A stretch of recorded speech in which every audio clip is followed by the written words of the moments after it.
ಮಕ್ಕಳಂದ್ರೆ ಎಲ್ಲರಿಗೂ ಹೆಮ್ಮೆಲ್ಲನ ಖುಷಿ ಆಯ್ತನ. ಯಾಕಂದ್ರೆ ನನ್ನ ಮಕ್ಕಳು ಸ್ವಲ್ಪ ಕಿಟ್ಲೆ ಜಾಸ್ತಿ, ಸ್ವಲ್ಪ ಉಡಾಳ. ನೀವು ವಿಶೇಷ ಮಾತೇ ಆಡಲ್ಲ, ಯಾಕೆ ಸರ್? ಉತ್ತರ ಕರ್ನಾಟಕ ಅಂತ ಬಂದ್ರೆ ಬೈಕ್ಗಳಿಲ್ದ ಮಾತಾಡೋಂಗಿಲ್ಲ. ನಾ ಎಷ್ಟು ಬೇಕಷ್ಟು ಮಾತಾಡ್ತೀನಿ, ಎಷ್ಟು ಬೇಕಷ್ಟು ಕೇಳ್ತೀನಿ, ನಾನು ಕೇಳಿಸ್ಕೋತೀನಿ. ಮಾಳು ಚೇಂಜ್ ಆಗಕ್ಕೆ ಒಂದು ಬಿಗ್ ಬಾಸು ಕಾರಣ ಐತಿ. ಅಣ್ಣ ತಂಗಿ ಬಂದವ ಮತ್ತೊಂದು ಮಗದೊಂದು ಅನ್ನೋದು ಜಾಸ್ತಿ ಇರುತ್ತೆ. ಆ ಫೀಲ್ ರಕ್ಷಿತಾ ಜೋಡಿ ಅನುಭವಿಸಿದನು, ಅಣ್ಣ ತಂಗಿ ಸಂಬಂಧ. ಗಿಲ್ಲಿ ಅವರು ಬರೀ ಮಾತೇ ಜೀವನ, ಅವ್ರ ಬಗ್ಗೆ ಏನು ಹೇಳ್ತಾರೆ? ಇನ್ನೊಬ್ರು ವ್ಯಕ್ತಿತ್ವ ಹರಾಜ್ ಮಾಡಿ ಪರ್ಸನಾಲಿಟಿ ಬಗ್ಗೆ ಮಾತಾಡೋದು, ಸ್ವಲ್ಪ ಕೀಳಾಗಿ ಮಾತಾಡೋದು. ಅವ್ರಿಂದ ಇವ್ರಿಗೆ ಇವರಿಂದ ಅವ್ರಿಗೆ ಗುಡಿಯಿಂದ ಕೆಲಸ ಯಾರು ಮಾಡ್ತಿದ್ದಾರೆ ಅನ್ಸುತ್ತೆ ಸ್ವಲ್ಪ ಗಿಲ್ಲಿದ ಅನಿಸ್ತದೆ ನನಗೆ. ವ್ಯಕ್ತಿತ್ವನೂ ಚೇಂಜ್ ಆಕತಿ, ಅವ್ರ ಭಾಷೆನೂ ಚೇಂಜ್ ಆಕತಿ, ಅವ್ರ ನಡವಳಿಕೆನೂ ಚೇಂಜ್ ಆಕತಿ, ಅವ್ರ ಒಪಿನೂ ಚೇಂಜ್ ಆಕತಿ.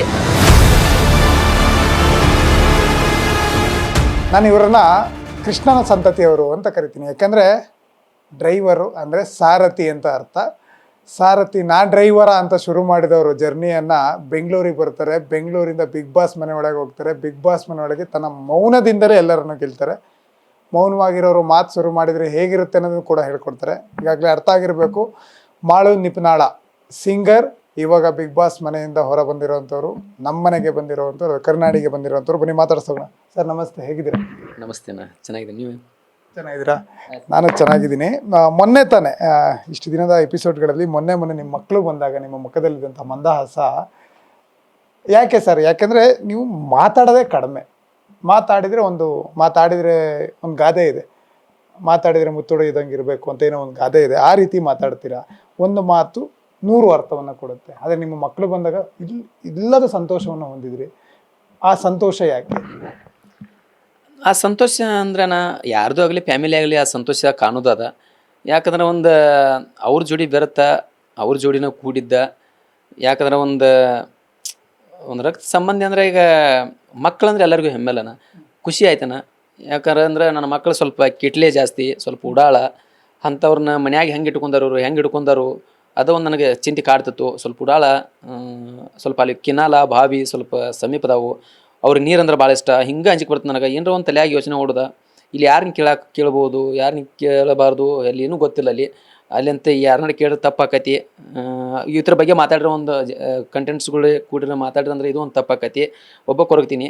ಅವ್ರು ನೋಡಿದ ತಕ್ಷಣ ಒಂದು ಇಲ್ದಲ್ಲಿದ ನನಗೆ ಎನರ್ಜಿ ಆಯಿತು, ಒಂದು ಎಕ್ಸ್ಟ್ರಾ ಪವರ್ ಆಯಿತು ನನಗೆ ಸಿಕ್ತು. ಯಾಕಂದ್ರೆ ನನ್ನ ಮಕ್ಕಳು ನನಗೆ ಪ್ರಪಂಚ ಅಂತ ಭಾವಿಸ್ತೀನಿ. ಇದು ಮಕ್ಕಳ ಮಗೆ ಆಯಿತು. ಆದರೆ ನಮಗೆ ಉತ್ತರ ಕರ್ನಾಟಕ ಮಂದಿ ಅಂದ ತಕ್ಷಣ ಸ್ವಲ್ಪ ಭಯ ಆಗುತ್ತೆ. ಯಾಕಂದ್ರೆ ಬಾಡು ಉಳಾಳ ಮಂದಿಯಪ್ಪ ಇವರು, ಮಾತೇ ನಿಲ್ಲಿಸಲ್ಲ ಅನ್ನೋ ಒಂದು ಮಾತು. ಆದರೆ ನೀವು ವಿಶೇಷ, ಮಾತೇ ಆಡಲ್ಲ, ಯಾಕೆ ಸರ್? ಮಾತಾಡಲ್ಲ ಅಂತಲ್ಲ, ನನ್ನಷ್ಟು ಮಾತಾಡೋರ ಯಾರಲ್ಲ ಅಂತ ಹೇಳಕ್ಕೆ ಇಷ್ಟಪಡ್ತೀನಿ ರೀ ನಾನು. ಯಾಕೆ ಅಲ್ಲಿ ಸ್ವಲ್ಪ ನಾ ಎಷ್ಟು ಬೇಕಷ್ಟ ಮಾತಾಡ್ತೀನಿ, ಅದು ಎಷ್ಟು ಬೇಕಷ್ಟ ಯಾಕೆ ಮಾತಾಡ್ತೀನಿ ಅದಕ್ಕೊಂದು ಕ್ಲಾರಿಟಿ ಕೊಡ್ತೀನಿ ನಿಮಗೆ. ಉತ್ತರ ಕರ್ನಾಟಕ ಅಂತ ಬಂದ್ರೆ ಬೈಕ್ಗಳಿಲ್ದ ಮಾತಾಡೋಂಗಿಲ್ಲ. ಒಂದು ಫ್ರೆಂಡ್ ಸರ್ಕಲ್ ಹಿಡ್ಕೊಂಡ ಅವ್ರು ಬೇಕಾದವ್ರನ್ನ ಹಿಡ್ಕೊಂಡ. ಇನ್ನು ಏನೋ ಒಂದು ರ್ಯಾಶ್ ಆದ್ರೆ ಅಲ್ಲಿ ಜಗಳ ಅಂತ ಬಂದ್ರೆ ಹೊಡಿಲ್ದ ಮಾತೇ ಅಲ್ಲ, ಹೊಡೆದಾಡಲ್ದೆ ಜಗಳ ಅಲ್ದ ಅಲ್ಲಿ ಒಂದು ಇದನ್ನ ಜಗಳ ಅಲ್ಲ. ಅದ್ರಾಗ ನಾನು ಒಬ್ಬ ಅಂತ ಅನ್ಕೋತನು. ಯಾಕಂದ್ರೆ ಒಂದು ಸ್ವಲ್ಪ ಸ್ವಲ್ಪ ಹೊರಟ, ಸ್ವಲ್ಪ ಬಾಯಾಗ ಸ್ವಲ್ಪ ಬೇಗ ತಡೆಯೋಕ್ಕಾಗೋಲ್ಲ. ಇದ್ರ ಸಲುವಾಗಿ ಸ್ವಲ್ಪ ಏನಾರೇ ಅಂದಾರು ನನ್ನ ಬಾಯಿಂದ ಅವ್ರಿಗೆ ಏನಾರ ಅಂದಿನೂ ಬೈದನು ಏನಾರೇ ಆಗಿತ್ತು ಅನ್ನೋದು ಭಾಳ ಭಯ ಆಯ್ತು ನನಗೆ. ಭಾಳ ಅಂದ್ರೆ ಭಾಳ ಭಯ. ಯಾರು ಏನೋ ಅಂದ್ರೂ ಸ್ವಲ್ಪ ನಾನು ಭಾಳ ತಡ್ಕೊಳ್ತೀನಿ, ಕಂಟ್ರೋಲ್ ಮಾಡ್ಕೋತೀನಿ. ಯಾಕಂದ್ರೆ ಒಂದು ಬದಲಾವಣೆ ಆಗಕ್ಕೆ ಹೋಗಬೇಕಾದ ಮನುಷ್ಯ ಅಲ್ಲಿ ಬದಲಾವಣೆ ಆಗೋಲ್ದ ನಂದು ಇಲ್ಲಿ ಹೆಂಗಿದ್ದು ಮಾಡು ಅಲ್ಲಿಯೂ ಹಂಗೆ ತೋರಿಸಿ ಅನ್ನಬಾರ್ದು ಜನ ನನಗೆ. ಇಲ್ಲಾರೆ ಒಂದು ಬಿಗ್ ಬಾಸ್ ಮನೆ ಒಂದು ಸಿಕ್ಕಂಥ ಅವಕಾಶದಾಗ ಅಲ್ಲಿ ಒಳ್ಳೆ ರೀತಿ ತೋರಿಸ್ಕಿಸಿಂದ ಒಳ್ಳೆ ರೀತಿ ಮನುಷ್ಯ ಆಗಿ ಬಂದ ಅನ್ನೋದು ಒಂದು ಜನ ಮಾತಾಡೋಕೆ ಹೋಗ್ಬೇಕು. ಹೊರತಾಗಿ ಮಾಳು ಒಂದು ಚಾಲಿ ಬಿಡಲಿಲ್ಲ ಅಂತ ಅನ್ನಿಸ್ಕೋಬಾರ್ದು ನಾ ಜನಕ್ಕೆ. ಒಂದು ನನ್ನ ವ್ಯಕ್ತಿತ್ವ ಒಂದು ಬದಲಾಯಿಸ್ಕೋಬೇಕನ್ನೋ ಹಠ ತೊಟ್ಟಿನಿ. ಯಾಕಂದ್ರೆ ನನ್ನ ನಂಬಿರೋ ಜನ ನನ್ನದೇ ಆದ ಫಾಲೋ ಮಾಡಬಾರ್ದು ಪಾಪ. ನಾನು ಬೈಯೋದ ಯಾರಿಗಾರ ಅನ್ನೋದ, ಅವ್ರನ್ನ ಇದನ್ನು ಮಾಡೋದ ಅಂತೇಳಿ ಕಿಸಿಂದ ಸ್ಟಾರ್ಟ್ ಮಾಡಬಾರ್ದು. ನನ್ನಿಂದ ಒಂದು ಒಳ್ಳೆ ಸಂದೇಶ ಸಿಗಬೇಕು ನನ್ನ ನಂಬಿದ ಜನಕ್ಕೆ ಅಂತೇಳಿ ಕಿಸಿಂದ ಹಠ ಇಟ್ಕೊಂಡು ಹೋದಿ. ನಾನು ಅದನ್ನು ಫಾಲೋ ಮಾಡೀನಿ. ನಾ ಎಷ್ಟು ಬೇಕಷ್ಟು ಮಾತಾಡ್ತೀನಿ, ಎಷ್ಟು ಬೇಕಷ್ಟು ಕೇಳ್ತೀನಿ, ನಾನು ಕೇಳಿಸ್ಕೋತೀನಿ. ನನಗೆ ಅತ್ಯಾಸ ಅವಶ್ಯಕತೆ ಇದ್ರಿಕಿಲ್ಲ, ಇಲ್ಲದ ಸಲದ ಮಾತಾಡುವಂಥ ನನಗೆ ಜರೂರತ್ತು ಇದ್ರಿಕಿಲ್ಲ. ನಾನು ಅನ್ಕೋತೀನಿ. ನಿಮ್ಮನ್ನ ಮಾತಾಡೋಕೆ ಮುನ್ನ ನಿಮ್ಮ ಸಹೋದರ ನಿಮ್ಮ ತಮ್ಮನ್ನ ಮಾತಾಡಿಸ್ತಿದೆ ಲಕ್ಷ್ಮಣ ಅವ್ರನ್ನ. ಅವ್ರು ಹೇಳ್ತಿದ್ರು ನಮ್ಮ ಅಣ್ಣಾಗೆ ವಾಪಸ್ ಬಂದಿದ್ದಾರೆ, ನಮ್ಮ ಅಣ್ಣ ಸುಮ್ಮನೆ ಮುಖವಾಡವನ್ನ ಹಾಕ್ಲಿಲ್ಲ ಅಂತ. ಬಿಗ್ ಬಾಸ್ ಮನೆ ಒಳಗೆ ಮುಖವಾಡ ಹಾಕಿದ್ರೆ ಗೆಲುವಿದೆ ಅನ್ನೋದು ಒಂದು ಮಾತಿದೆ, ತಪ್ಪ ಸರಿನಾ ಸರ್? ಸರಿ ಐತ್ರಿ ಅದು. ಅಲ್ಲಿ ಎಷ್ಟೋ ಜನರು ನಾವು ಒಂದು ಅಂದ್ರೆ ಅಲ್ಲಿ ವಾರದಾಗಿದ್ದ ಮನುಷ್ಯ ವಾರದಾಗ ಇರಂಗಿಲ್ಲ, ತಾಸ್ನಾಗಿದ್ದ ಮನುಷ್ಯ ತಾಸ್ನಾಗ ಇರಂಗಿಲ್ಲ, ಅರ್ಧ ಗಂಟೆ ಇದ್ದ ಮನುಷ್ಯ ಅರ್ಧ ಗಂಟೆ ಇರಂಗಿಲ್ಲ.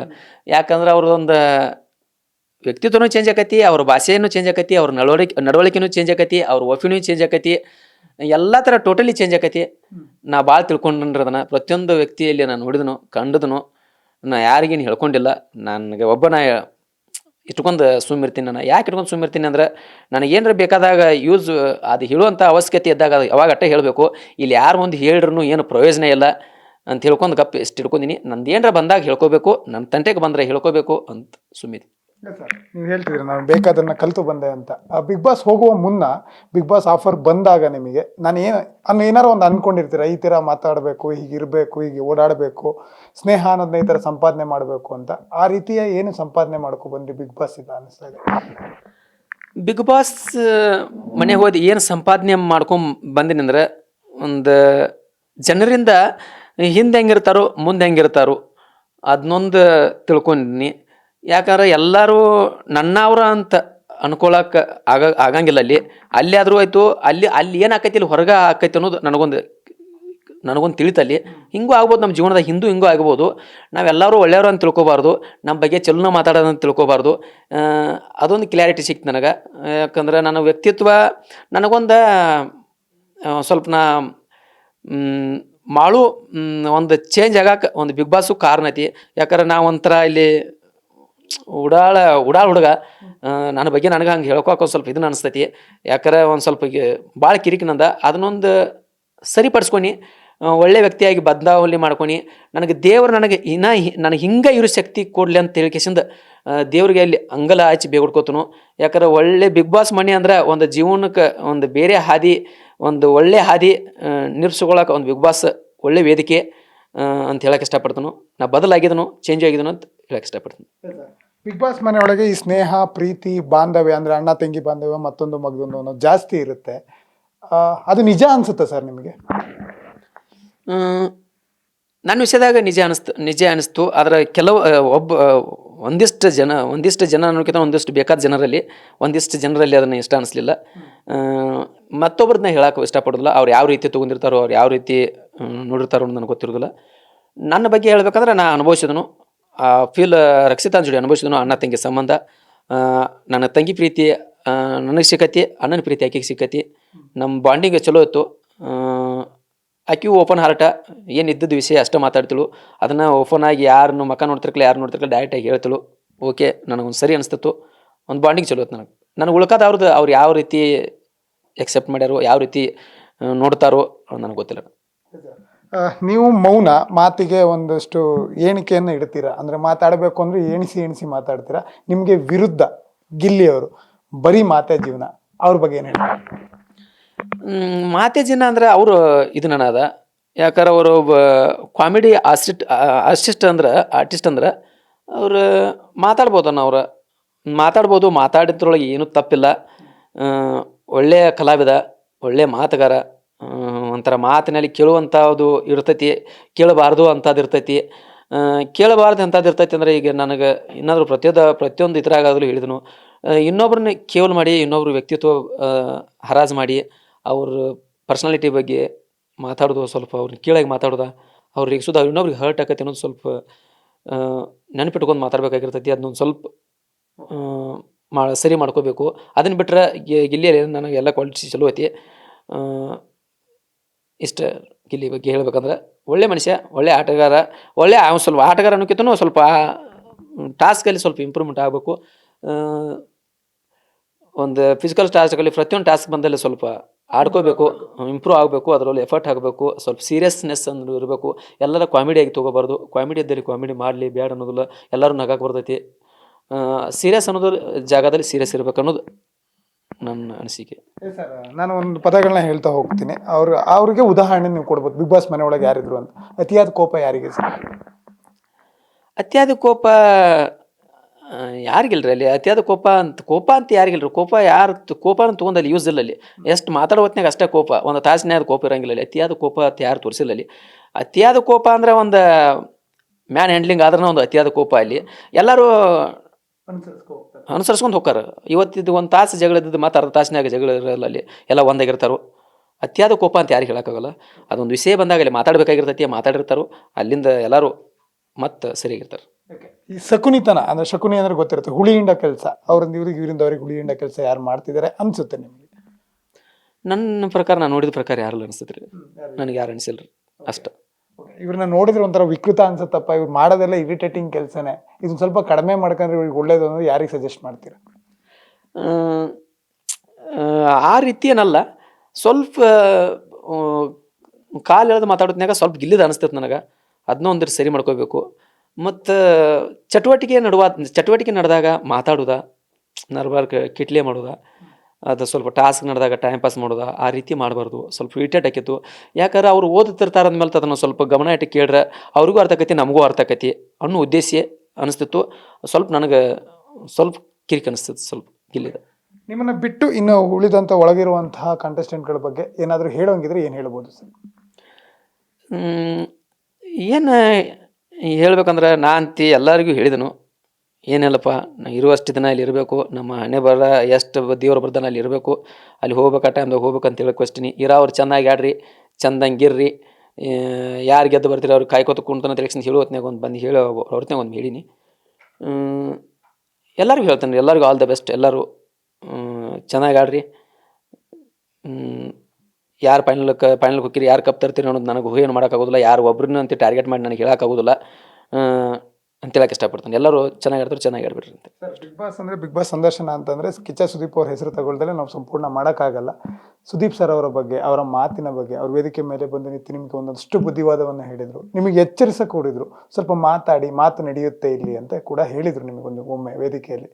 ಆವಾಗ ನೀವು ಕ್ಯಾಪ್ಟನ್ ಕೂಡ ಆಗ್ತೀರಾ. ಅದಾದ ನಂತರ ಅವ್ರ ಬಗ್ಗೆ ಏನು ಹೇಳಕ್ಕೆ ಇಷ್ಟಪಡ್ತೀರಾ?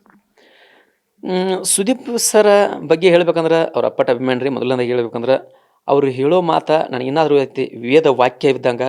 ಅವ್ರ ಮಾತುಗಳಂದ್ರೆ ನನಗೆ ಭಾಳ ಇಷ್ಟ. ಅವ್ರು ನನಗೆ ಇನ್ನೂ ಬೈದು ಹೇಳೋದಂದ್ರೆ ನನಗೆ ಭಾಳ ಇಷ್ಟ. ಅವ್ರು ಹೇಳತ್ತಾರಂದ್ರೆ ನಾನು ಭಾಳ ಅದನ್ನು ಒಂದು ದಿನ ನಿದ್ದೆ ಮಾಡಲ್ದ ವಿಚಾರ ಮಾಡ್ತೀನಿ. ಸರ್ ಅದಕ್ಕೆ ಹೇಳಿರೋದನ್ನ ಅದನ್ನು ಫಾಲೋ ಮಾಡಬೇಕು, ಅದನ್ನು ಕಂಟಿನ್ಯೂ ಮಾಡಬೇಕು, ಅದನ್ನ ತಲೆಯಾಗ ತೊಗೊಂಡು ಮುಂದೆ ಆಡಬೇಕು. ಅವ್ರು ಹೇಳಿದ ಎಲ್ಲ ಫಾಲೋ ಮಾಡೀನು, ನಾನು ಯಾವುದೂ ಅನ್ಫಾಲೋ ಮಾಡಿಲ್ಲ. ಅವ್ರು ಹೇಳಿದ್ದೆ ನನಗೆ ಇನ್ನೂ ಆದರೂ ನನಗೆ ಎನರ್ಜಿ ಐತಿ. ಅವ್ರ ಮಾತಂದ್ರೆ ನನಗೆ ಭಾಳ ಇಷ್ಟ. ಸುದೀಪ್ ಸರ್ ಅಂದರೂ ಭಾಳ ಇಷ್ಟ.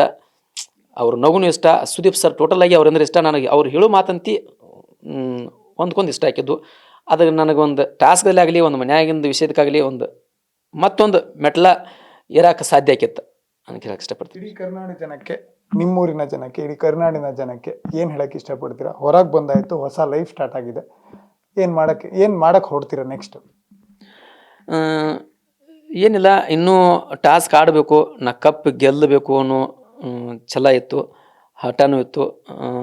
ಯಾವುದೋ ಒಂದು ಅಚಾನಕ ಕಾರಣಕ್ಕಾಗಿ ಯಾವುದೋ ದುರಾದೃಷ್ಟದಿಂದ ಹೊರಗೆ ಬಂದನು. ನನಗೆ ಇನ್ನೂ ತಕಾಲಿ ಉಳಿಸ್ಕೊಂಡಿರಲ್ಲ ನನ್ನ ಅಭಿಮಾನಿ ಬಳಗಕ್ಕಂತೂ. ನಾ ಎಷ್ಟು ಕೃತಜ್ಞತೆ ಹೇಳ್ರೂ ಕಡಿಮೆ. ಯಾಕಂದ್ರೆ ನಾ ಈಜಿಯಾಗಿ ನಾ ಹೊರಗಿಂದ ಸೋಷಿಯಲ್ ಮೀಡಿಯಾ ನೋಡ್ತೀನೋ, ಅದನ್ನ ನೋಡ್ತೀನಿ, ಇದನ್ನು ನೋಡ್ತೀನೋ ಅಂದ್ರೆ ನಾ ಈಜಿಯಾಗಿ ಬರುವಂಥ ಕ್ಯಾಂಡಿಡೇಟು ಅಲ್ಲ ನನಗೆ ಅನಿಸ್ತೈತಿ. ನನಗೆ ಈಜಿಯಾಗಿ ನನ್ನ ಅಭಿಮಾನಿಗಳು ಬಿಟ್ಟು ಕೊಟ್ಟಲು ನನಗೆ ಅನಿಸ್ತೈತಿ. ಅದು ಏನೋ ಎದುರು ಇಂದಿನ ನಾಳೆ ಕ್ಲಾರಿಟಿ ಸಿಗ್ತೈತಿ ಅಂತ ಹೇಳಕ್ಕೆ ಇಷ್ಟಪಡ್ತೀನಿ. ಕಾಯ್ತನು ಅದನ್ನ ಕ್ಲಾರಿಟಿ ನೋಡೋ ಸಲುವಾಗಿ. ಮತ್ತು ಸ್ಪೆಷಲ್ ಅಂದ್ರೆ ಉತ್ತರ ಕರ್ನಾಟಕ ಇನ್ನೊಂದು ನನ್ನ ಪ್ರೀತಿಸೋ ಜನತೆಗೆ, ನನ್ನ ವೋಟ್ ಮಾಡಿದ ಜನತೆಗೆ, ನನ್ನ ಆರಾಧಿಸೋ ಜನತೆಗೆ, ನನ್ನ ಈ ರೀತಿ ಬೆಳೆಸಾಕತ್ತಿರಲ್ಲ, ಇದೇ ರೀತಿ ನಿಮ್ಮ ಮನೆ ಮಗನೆಂದು, ನಿಮ್ಮ ಹಳ್ಳಿ ಪ್ರತಿಭೆ ಎಂದು, ನಿಮ್ಮ ಉತ್ತರ ಕರ್ನಾಟಕದ ಪ್ರತಿಭೆ ಎಂದು ಪ್ರತಿಯೊಬ್ಬರು ನಾನು ಬೆಳೆಸಿ, ನಿಮ್ಮ ಆಶೀರ್ವಾದ ನನಗೆ ಬೇಕು. ನಿಮ್ಮ ಆಶೀರ್ವಾದ ನನಗೆ ಭಾಳ ಮುಖ್ಯ ಐತಿ. ನಿಮ್ಮನ್ನ ನಂಬಿದನು, ನೀವು ನನಗೆ ಕೈ ಬಿಡೋದಿಲ್ಲ, ಕೈ ಹಿಡ್ಕೋತೀರಿ ಅಂತ ಭಾಳ ಅವ್ರ ಮೇಲೆ ನಂಬಿಕೆ ಐತಿ. ಜೈ ಹಿಂದ್, ಜೈ ಕರ್ನಾಟಕ. ನಿಮ್ಮ ಮನೆ ಮಗನಾಗಿ ಯಾವತ್ತೂ ನಾ ಸದಾ ಇರ್ತೀನಿ ಅಂತ ಹೇಳಕ್ಕೆ ಇಷ್ಟಪಡ್ತೀನಿ. Thank you so much. Okay sir, thank you. ಒಳ್ಳೇದಾಗಲಿ. ನಿಮ್ಮ ಹಾಡಿಗಾಗಿ ನಾನು ಕೂಡ ನಿರೀಕ್ಷೆಯಿಂದ ಕಾಯ್ತೀನಿ, ನಮ್ಮ ವೀಕ್ಷಕರು ಕೂಡ ನಿರೀಕ್ಷೆಯಿಂದ ಕಾಯ್ತಿರ್ತಾರೆ. ಒಳ್ಳೇದಾಗಲಿ sir. Thank you sir. Yes, yes ವೀಕ್ಷಕರು, ಇದು ಮಾಳುವರ ಜೊತೆಗಿನ ಮಾತಾಗಿತ್ತು. ಇನ್ನಷ್ಟು ವಿಚಾರಗಳನ್ನು ನಾವು ಅವ್ರ ಜೊತೆ ಮಾತಾಡಲೇಬೇಕು, ಯಾಕಂದರೆ ನಾನು ಪಾಯಿಂಟ್ ಟು ಪಾಯಿಂಟ್ ಮಾತಾಡೋಕ್ಕಾಗಿಲ್ಲ. ಅವರು ಸ್ವಲ್ಪ ಬ್ಯುಸಿ ಇದ್ದರು, ಹಾಗಾಗಿ ನಾನು ಅವ್ರ ಹತ್ರ ಮಾತಾಡೋಕ್ಕಾಗಿಲ್ಲ. ಅವ್ರನ್ನ ಮತ್ತೆ ಕರ್ಕೊಬರ್ತೀನಿ. ನಿಮ್ಮ ಹತ್ರ ನಿಮ್ಮ ಪ್ರಶ್ನೆಗಳಿಗೆ ಉತ್ತರವನ್ನು ಕೊಡಿಸುವಂಥ ಪ್ರಯತ್ನವನ್ನು ನಾನು ಮಾಡ್ತೀನಿ. ಇನ್ನಷ್ಟು ಸುದ್ದಿಗಳಿಗಾಗಿ, ಇನ್ನಷ್ಟು ಸಿನಿಮಾ ವಿಚಾರಕ್ಕಾಗಿ, ಬೆಳ್ಳಿತೆರೆಯ ಕಿರುತೆರೆಯ ವಿಚಾರಕ್ಕಾಗಿ ನ್ಯಾಷನಲ್ ಟಿವಿನ ಯಾವಾಗಲೂ ಸದಾ ನೋಡ್ತಾ ಇರಿ ಅಂತ ಹೇಳೋಕೆ ಹೇಳ್ತೀನಿ. ನಾನು ನಿಮ್ಮ ಸಂದೀಪ್ ಶ್ರೀನಿವಾಸ್. ನನ್ನ ಜೊತೆ ನನ್ನ ಸ್ನೇಹಿತ ಚಿರಾಗ್ ಅವರು ಇರ್ತಾರೆ. ನಮಸ್ತೆ.